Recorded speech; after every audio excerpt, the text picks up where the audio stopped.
ओ कोठे ते आ माइया, कोठे ते आ माइया, मिलना तो मिल आके नाता खसमा नू खामाइया। हुण मिलना ते मिल आके नहीं ता खसमा नू खामाइया। ओए जीते आगे गाओ। क्या करूं? हम पहुंच गए क्या?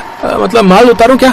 ओए खसमा नू खाड़िए, और जब झेली नहीं जाती तो इतना पीता क्यों है बे? अभी नहीं पहुंचे, मैंने बोला गाना पूरा कर। ओ कोठे ते आ माइया। ओ गुरु आप ही गाओ, मैनू सोने दो। अबे उठ, नींद तो मुझे भी आ रही है। तो आप भी सो जाओ ना गुरु थोड़ी देर, 1-2 घंटे के लिए लगा दो ट्रक कहीं पर और मार लो एक बढ़िया सी झपकी। अच्छा, और कहाँ लगाऊं ट्रक? इस सुनसान जंगल में? अबे माल से भरा ट्रक है, जोखिम नहीं ले सकते बिल्कुल भी। जमशेद और उसका हेल्पर जीत आपस में बातें कर ही रहे थे कि तभी अचानक उन्हें कुछ झटके से महसूस होने लगे। ओए, एक ही होने लगा। गुरु लगता है अब तो अपना ट्रक भी रुक कर आराम करना चाहता है। जीत के ऐसा कहते ही सच में जमशेद का ट्रक चलते चलते रुक गया और फिर जमशेद और जीत के लाख कोशिश करने के बाद भी स्टार्ट नहीं हुआ। ये देखकर जमशेद ने फिक्र करते हुए कहा, ओए काली जुबान, अब क्या करेंगे बता? करना क्या है? वो देखो गुरु, वहाँ सामने एक ढाबा है, वहीं चलकर पहले कुछ खाते हैं और फिर वहीं चारपाई पर फैल जाएंगे और क्या। और अगर कल ये ट्रक टाइम से मंगलपुर नहीं पहुँचा तो क्या होगा पता है ना तुझे? अरे कुछ नहीं होगा गुरु, मालिक बस 2-4 बातें सुना देगा आपको और क्या। सही बोला, लेकिन उससे पहले मैं तेरा क्या हाल करूंगा पहले ये देख ले। ये बोलकर जमशेद ने अपनी चप्पल उतारी और जीत को मारने के लिए उसके पीछे दौड़ा और जीत उससे बचते हुए सीधे ढाबे की तरफ भागा और फिर। अबे रुक जा जीते। गुरु अब जाने भी दो ना, आधी रात है, ट्रक भी खराब है, तो यहाँ रुककर आराम करने के सिवाय और कुछ नहीं कर सकते। और मुझे तो ये समझ नहीं आता कि आप मालिक से इतना डरते क्यों? ओए मैं डरता किसी से नहीं हूँ खोत्या, लेकिन ये ट्रक अगर टाइम पे नहीं पहुँचाया तो मालिक बातें तो सुनाएगा ही, साथ में मेरे पैसे भी काट लेगा। और तुझे तो पता है इस वक्त कितनी कड़की चल रही है, बाबूजी का ऑपरेशन करवाना है, घर की छत बनवानी है और छुटकी के स्कूल की फीस भी तो भरनी है। और तेरी भाभी अगर इस बार उसके लिए नई साड़ी लेकर नहीं गया ना तो घर में घुसने भी नहीं देगी, वो बता रहा हूँ। ओहो गुरु, आपके सिर पर तो बड़ी टेंशन है, लेकिन मैं भी आपका चेला हूँ, आपकी टेंशन भगाने का पूरा इंतजाम है मेरे पास। ये कहकर जीत ने अपनी जेब से शराब की एक छोटी सी बोतल निकाली और उसे जमशेद को पकड़ाते हुए मुस्कुराने लगा। ओए जीते, तू ये कब लाया और इसके लिए पैसे कहाँ से आए तेरे पास रे? गुरु अपना तो सीधा सा उसूल है, खाने को कुछ मिले ना मिले पर पीने का पूरा इंतजाम होना चाहिए। अरे अंदर भाई तू ही पी, मैं तो बस कुछ खाऊंगा। हाँ भाई, क्या क्या मिलेगा खाने में? भाई रात का 1 बज रहा है, अब क्या मिलेगा खाली बर्तनों और कच्चे माल के अलावा? है ये तो गड़बड़ हो गई गुरु। 1 मिनट, क्या कहा आपने? खाली बर्तन और कच्चा माल? कच्चे माल में चिकन है क्या? हाँ चिकन तो आज शाम ही मंगवा कर रखा है, लेकिन वो कल के लिए है, अभी तो सारे बावर्ची काम निपटा कर घर चले गए हैं, अब कुछ ना बन पाएगा। ऐसे कैसे नहीं बनेगा? आपको एक बावर्ची चाहिए ना, वो हम आपको देते हैं। अरे आपको नहीं पता हमारे गुरु क्या गजब का चिकन बनाते हैं। ओए क्या बोल रहा है? मैं क्यों पकाऊंगा बे? क्योंकि भूख के मारे मेरा पेट फटा जा रहा है गुरु, मान जाओ ना। और वैसे भी ट्रक की चिंता में आप सोओगे तो हो नहीं, तो चिकन ही बना लो। आपका मेरा और क्या पता इस ढाबे का भी कुछ भला हो जाए। जीत के जिद करने पर जमशेद उस ढाबे की रसोई में चिकन पकाने के लिए मान जाता है। असल में भूख तो उसे भी लग रही थी, तो उसने बड़े ही मन से वहाँ 3 लोगों के लिए चिकन करी और तंदूर पर गर्मा गर्म रोटियां सेकी और फिर पहला निवाला खाते ही जीत ने आंखें बंद करते हुए कहा, भाई वाह, मजा आ गया गुरु, कसम से। ये कहकर जीत ने जमशेद के हाथ चूम लिए और जमशेद उसे देखकर मुस्कुराने लगा। ये देखकर ढाबे के मालिक भरत ने भी फौरन एक निवाला तोड़कर चिकन करी के साथ खाया और फिर वो रुका ही नहीं। ये देखकर जीत ने उससे कहा, मैं रुक जाओ भाई, हमने तो बस चखने को बैठाया था आपको, आप तो सारा ही निपटाने लगे और इसके बाद खाने का बिल लाकर हमको ही पकड़ा दोगे। माफ करना भाई, लेकिन सच में जमशेद भाई के हाथों की चिकन करी खाकर तो मैं सचमुच भूल ही गया था। मैं यहाँ सालों से चिकन बनाकर बेच रहा हूँ, एक से एक कारीगर बुलवाकर मैं अपने ढाबे पर रखे, पर ऐसा स्वाद तो आज तक न चखा। भाई सच सच बताना, किससे सीखा इतना बढ़िया चिकन बनाना? वो मेरी माँ बनाया करती थी मेरे लिए जब वो जिंदा थी। ये कहते हुए जमशेद उदास हो गया और फिर भरत ने उससे कहा, आपकी माँ गजब का हुनर दे गई है आपको, लेकिन माफ करना भाई, आपको अपने इस हुनर की कदर नहीं है। मतलब ये कि आपको एक ट्रक ड्राइवर नहीं बल्कि एक बढ़िया खानसामा होना चाहिए। आप चाहो तो चुना कर दो। सीधे सीधे पूछता हूँ, मेरे ढाबे पर काम करोगे? दिन रात ये ट्रक चलाकर जितना कमाते हो उससे दोगुनी पगार दूंगा और दिन के सिर्फ 10 घंटे काम करना होगा। भरत की बात सुनकर जीत और जमशेद एक दूसरे को देखने लगे और फिर जीत ने जमशेद को साइड में ले जाकर कहा, क्या सोच रहे गुरु? फौरन हाँ कर दो, इससे अच्छा मौका फिर नहीं मिलेगा। लेकिन अपना ट्रक, उसका क्या होगा? फिलहाल इसे लेकर मैं चला जाऊंगा और इस डिलीवरी के बाद इसे खड़ा कर दूंगा घर ले जाकर। और मुझे ना ये भरत सही आदमी लग रहा है। आपके साथ साथ मैं भी यहीं पर काम पे लग जाऊंगा। दोनों मिलकर खूब पैसा छापेंगे और फिर सारे परेशानियां दूर। जमशेद को अपना ट्रक ड्राइविंग का काम छोड़ने का मन तो नहीं था, लेकिन फिलहाल उसे पैसों की जरूरत थी और ज्यादा पैसे कमाने का ये अच्छा मौका था। उसने भरत को हाँ कह दिया और अगले ही दिन से उसके ढाबे पर चिकन की कई डिशेस बनाने लगा। मेन हाईवे पर होने की वजह से भरत के ढाबे पर हर रोज कई बसें और गाड़ियां आकर रुकती थी, इसीलिए ग्राहकों की कमी नहीं थी उसके पास। और अच्छी बात ये थी कि वहां आने वाले हर ग्राहक को जमशेद के हाथों का स्वाद बहुत ही पसंद आ रहा था। भरत ने कुछ ही दिनों के अंदर अपने खाने का रेट दुगना कर दिया। उसके बावजूद ग्राहकों की तादाद बढ़ती ही गई और फिर एक दिन, भरत भाई ये चिकन खराब है, हमें इसे वापस करना पड़ेगा। दिमाग खराब है क्या? कटा हुआ चिकन वापस कौन लेगा? और वैसे भी ये परसों का आया हुआ है। तभी तो खराब हो गया। मैंने पहले ही कहा था कि चिकन कुछ कम मंगाओ, देखो हो गया ना खराब। कुछ खराब वराब नहीं हुआ है, तुम बढ़िया से पकाओ इसे, लोगों को कुछ पता नहीं चलेगा। क्या बात कर रहे हो भरत भाई? मैं ऐसा नहीं कर सकता, लोग इसे खाकर बीमार पड़ जाएंगे। अच्छा, और अगर तूने अभी के अभी इसे नहीं पकाया तो ये तेरे लिए अच्छा नहीं होगा। जमशेद को भरत की बात और उसका बर्ताव बिल्कुल भी पसंद नहीं आया। वो फौरन जीत के पास गया और बोला, जीते चल, अब यहाँ काम नहीं करना। क्या बोल रहे गुरु? अभी कल ही तो आपको पहली पगार मिली है और यहाँ काम नहीं करेंगे तो क्या करेंगे? फिर से ट्रक चलाने का इरादा क्या? हाँ, ट्रक भी चलाऊंगा और चिकन करी भी बनाकर बेचूंगा। मतलब? जमशेद के दिमाग में पूरी योजना तैयार थी। वो जीत के साथ जाकर अपना ट्रक वापस ले आया और उसी ट्रक पर उसने भरत के ढाबे के ठीक सामने एक नया ढाबा खोल दिया। जमशेद के इस चलते फिरते ढाबे पर लोगों की भीड़ पहले ही दिन से जमा होने लगी, क्योंकि जमशेद के पास पकाने के हुनर के साथ साथ एक ईमानदार दिल भी था, जो किसी भी सूरत में अपने ग्राहकों के साथ बेईमानी नहीं कर सकता था। दूसरी तरफ भरत के पास अब हाथ मलने के सिवाय कोई चारा नहीं था, क्योंकि अब ना तो उसके पास जमशेद जैसा बढ़िया बावर्ची था और ना ही ग्राहक। महेश अपने परिवार के साथ एक छोटे से गांव में रहता था। उसके परिवार में उसकी पत्नी रीना और 2 बच्चे थे। महेश अंडे सप्लाई करने का काम करता था। स्वभाव का बहुत ही गुस्सैल और थोड़ा मक्कार किस्म का आदमी था। रीना उसके स्वभाव से बहुत ही परेशान थी। बच्चे भी अपने माता पिता के आने के बाद डरे सहमे से बैठे रहते। ये क्या बनाया है खाने में है? जब देखो रोज दाल बना के रख देती है। जितने पैसे तुम घर में देते हो उससे सिर्फ दाल ही आ सकती है। सब्जी पता है कितनी महंगी है? मुझे नहीं खानी दाल वाल, मेरे लिए ऑमलेट बना के लाओ। रीना बहस करना सही नहीं समझती और रसोई में जाकर ऑमलेट बना लाती है। फिर बच्चों के लिए भी ऑमलेट बना देती है। माँ, तुमसे अच्छा ऑमलेट कोई नहीं बना सकता। सच में माँ, तुम्हारे जैसा कोई ऑमलेट नहीं बना सकता। कितना टेस्टी होता है। बस बस, इतना सर पर चढ़ाने की जरूरत नहीं है अपनी माँ को। रीना जो कुछ भी करती है महेश को कभी भी पसंद नहीं आता। छोटी छोटी बातों को लेकर वो रीना से लड़ाई करता रहता। एक दिन दोपहर को बच्चे अभी स्कूल से आए ही थे कि एक आदमी रीना के पास भागा भागा आता है। भाभी, महेश दुकान से पैसे चुरा कर भाग गया है और उसने मालिक से कर्जा भी लिया हुआ है। ये तुम क्या कह रहे हो भैया? मुझे तो इस बारे में कुछ भी नहीं पता। और कर्जा किसके लिए?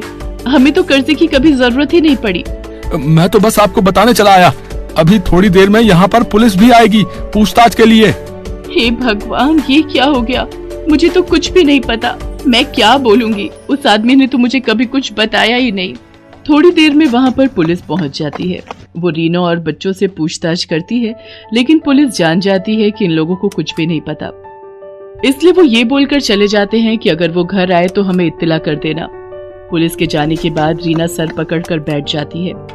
दोनों बच्चे आकर उसके आसपास बैठकर दिलासा देने लगते हैं। माँ, तू क्यों परेशान होती है? तेरे को पता ही था ना कि बाबा कैसे थे। हम है ना माँ, सब मिलकर कर लेंगे। रोते रोते रीना अपने बच्चों को गले से लगा लेती है। अब उसे सामने आगे का समय बिल्कुल अंधकार में दिख रहा था। वो तो पढ़ी लिखी भी नहीं थी कि कहीं नौकरी कर लेती। क्या काम करेगी ये भी वो नहीं सोच पा रही थी। अभी तो वो उस दुख से उबर भी नहीं पाई थी कि महेश धोखा देकर चला गया है। 2-4 दिन इसी तरह निकल जाते हैं। मरता क्या न करता। आखिर में रीना को घर से काम के लिए निकलना ही पड़ा। पर उसे समझ में नहीं आ रहा था कि वो आखिर करे तो क्या करे। शाम के समय वो दोनों बच्चों के साथ बैठी होती है कि तभी माँ, बहुत तेज भूख लगी है, तो हमारे लिए ऑमलेट बना दे, हम उसी के साथ रोटी खा लेंगे। तभी रीना को एक आइडिया आ जाता है। वो जल्दी से बच्चों के लिए खाना बनाकर लाती है और ऑमलेट बनाने का सामान लेकर आती है।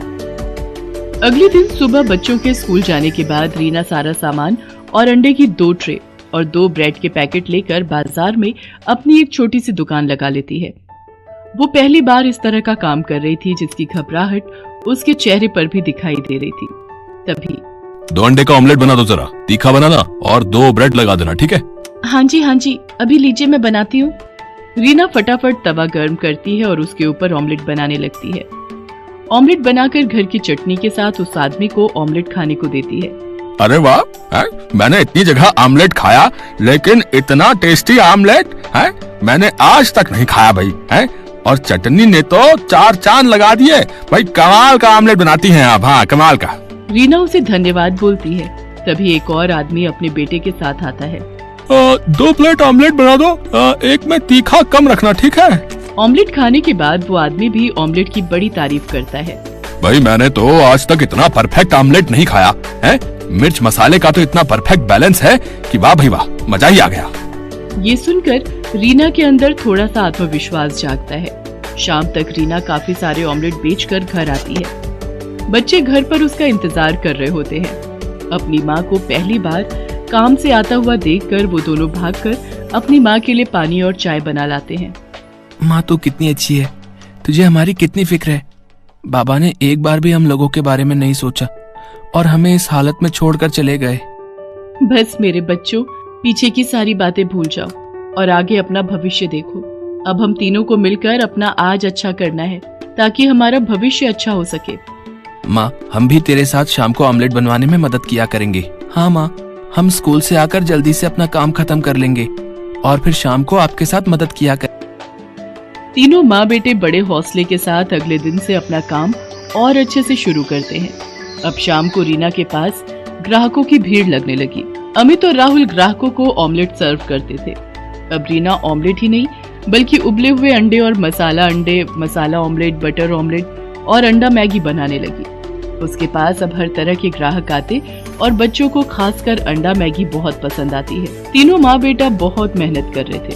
देखते ही देखते उनकी दुकान बहुत अच्छी चलने लगती है और आमदनी भी अच्छी होने लगती है। राहुल और अमित सुबह दिल लगाकर पढ़ाई करते और शाम को अपनी माँ की मदद करते हैं। बस माँ, कुछ दिन की बात है, फिर हम लोग अपनी पढ़ाई पूरी कर लेंगे और कहीं ना कहीं अच्छी नौकरी भी करने लगेंगे। भाई मैं तो नौकरी वोकरी नहीं करूंगा, मैं तो बस माँ के काम को आगे बढ़ा लूंगा।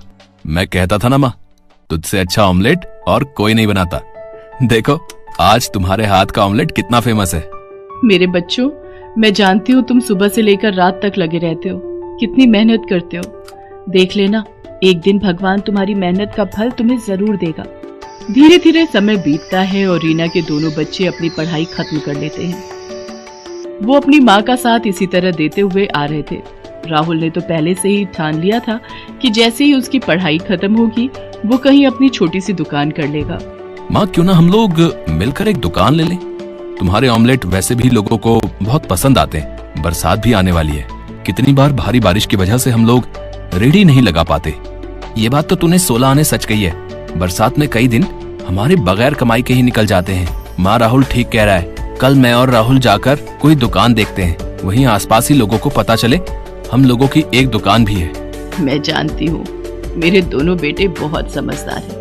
वो जो भी फैसला लेंगे सही लेंगे। अगले दिन दोनों भाई दुकान देख लेते हैं और किराया देने के बाद वो अपनी माँ के साथ वहाँ पर अपना काम शुरू करते हैं। अब रीना के हाथों का ऑमलेट लोगों को इतना पसंद आने लगा कि लोग दूर दूर से भी वहाँ पर ऑमलेट खाने आने लगे थे। वहीं पास में बच्चों का एक इंस्टीट्यूट खुल गया। अब बच्चे वहाँ पर आते और सीधा रीना की दुकान पर बैठ जाते। राहुल अमित आज भी अपनी माँ की मदद करते हैं। आंटी, अपने हाथ का सबसे तीखा वाला ऑमलेट बनाना। मेरे लिए तो अंडे वाली मैगी बना देना। तूने कभी आंटी के हाथ की अंडे वाली मैगी खाई है?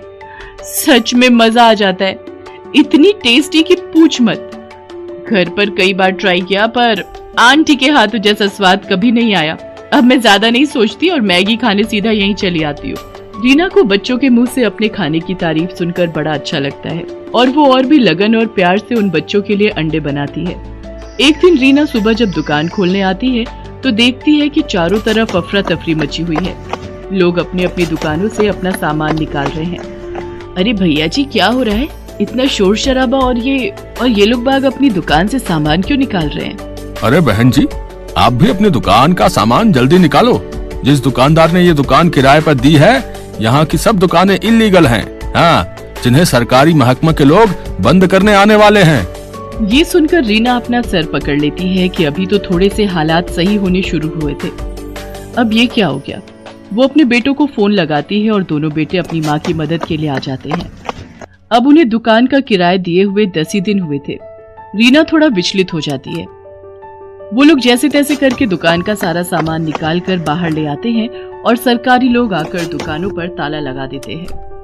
पता नहीं भगवान की क्या इच्छा है, जब भी थोड़ा समय अच्छा होने लगता है तभी कोई बड़ी मुसीबत आने लगती है। माँ तो फिक्र क्यों करती है, हम देख लेंगे, कुछ ना कुछ हो जाएगा। रीना अपने दोनों बच्चों के साथ वापस वहीं फुटपाथ से शुरू करती है जहां उसने पहली बार अंडे की रेडी लगाई थी। जैसा कि रीना को डर लग रहा था कि अब क्या होगा, फिर दोबारा से काम कैसे शुरू होगा। फिर ऐसा रीना के साथ कुछ नहीं हुआ।